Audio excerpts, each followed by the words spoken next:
Antes de seguir, suscríbete y activa la campana.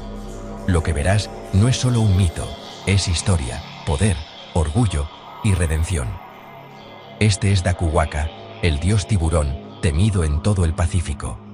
Pero incluso los más fuertes pueden aprender la lección más dura.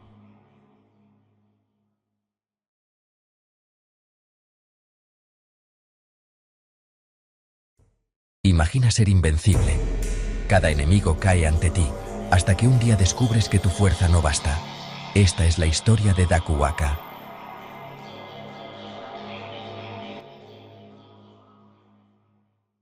Daku Waka comenzó como guardián, protector de los arrecifes, pero pronto, el orgullo lo dominó. Su fuerza ya no era para proteger, era para conquistar.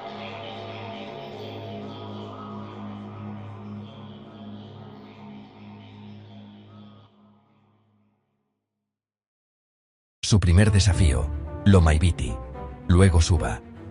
Cada victoria alimentaba su ego.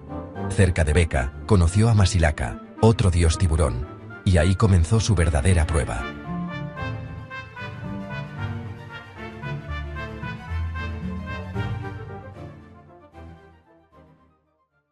Historias como la de Daku Waka nos muestran que incluso los dioses pueden ser consumidos por sus propios defectos.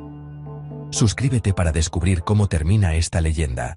Daku Waka esperaba gloria, pero no había monstruo ni rival. Había algo más, Roko Bakaniceba, la diosa pulpo guardiana.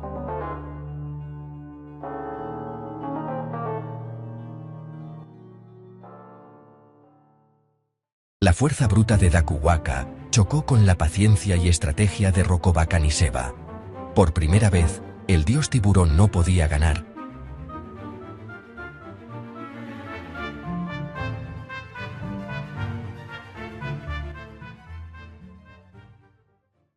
En su derrota, Daku Waka comprendió su verdadero propósito: proteger en lugar de destruir.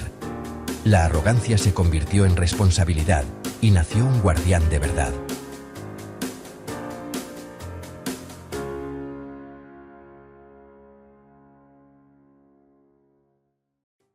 La historia de Daku Waka enseña que el poder no se mide por la capacidad de destruir, sino por la voluntad de proteger. Un mito que sigue vivo entre los fiyianos, recordándonos respeto, humildad y responsabilidad. ¿Qué otros mitos de redención conoces? Déjalos en los comentarios. Suscríbete y activa la campana, porque los dioses del pasado todavía tienen lecciones para nosotros, si estamos dispuestos a escuchar.